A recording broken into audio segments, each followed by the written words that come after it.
This exercise combines harmonics with fretted bass notes to create chords. Now, the line opens with a short melodic statement that's played as a series of harmonics, and as this reoccurs at several points in the line, it's what we're going to look at first. It consists of 6 harmonics, and it sounds like this.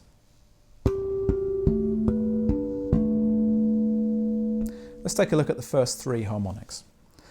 So we're going to start with the harmonic at the 5th fret of the G string, we're going to move to the harmonic at the 4th fret of the D string, and finally to the 5th fret of the A string. That's the first 3. The next 3 harmonics are the 4th fret of the G string and the 5th fret of the D and A strings. That gives us 6 harmonics. And that leads into the first chord.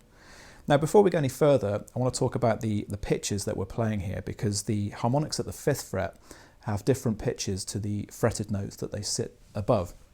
So for example, the 5th fret of the G string, if we play that as a fretted note, is a C, but the harmonic that sits above it is a G. So in terms of the pitches that we've played here, we've played a G, an F sharp and an A, and then we played a B, a D and an A. So it's really worth being aware of those pitches if you're interested in writing similar lines of your own. Okay, so this line now takes us into the first chord in the sequence. So we're going to play a low G at the 3rd fret of the E string, and we're going to combine that with the 2 harmonics at the 4th fret of the D and G strings. And that's going to sound like this. So that chord is an implied G major 7 chord. We have a root note G, the F sharp is a major 7th, and the B is the major 3rd, so G major 7. We then play the little harmonic statement again, and then we play an open E for the second chord, and we play the same 2 harmonics, the B and the F sharp. And this time the implied chord is E minor 9. The B is the 5th, and the F sharp is the 9th. Now, as we approach the 3rd chord in the sequence, we're going to change the harmonic motif ever so slightly. We're just going to play the first 4 harmonics, so we're going to get as far as the B at the 4th fret of the G string, and then we're going to replace the last 2 with a couple of bass notes. We're going to play an open A string and a B at the 2nd fret, and that's going to lead us into C for the 3rd chord. So that little phrase is going to sound like this.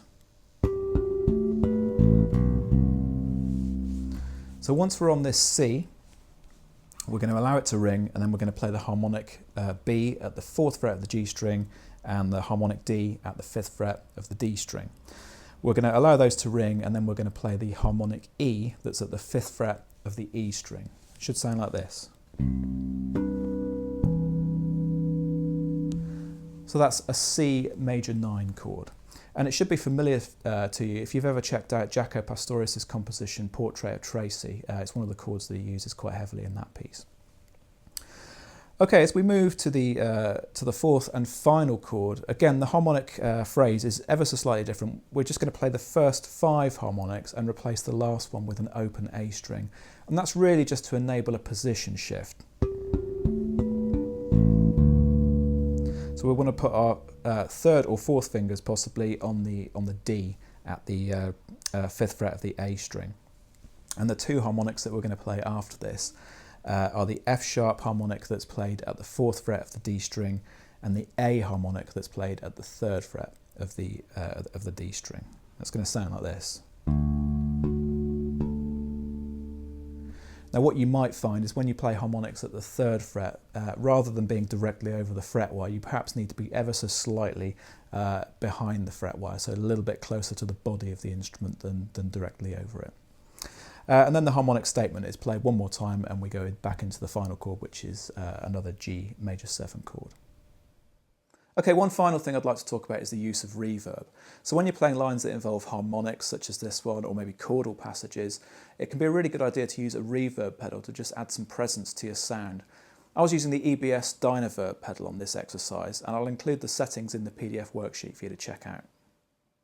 Okay guys, I hope you enjoyed bass lick number 4. If you want to download the PDF worksheet, backing track and audio file, just head to basslinepublishing.com and click on free stuff on the main menu. I'll see you next week for another exercise.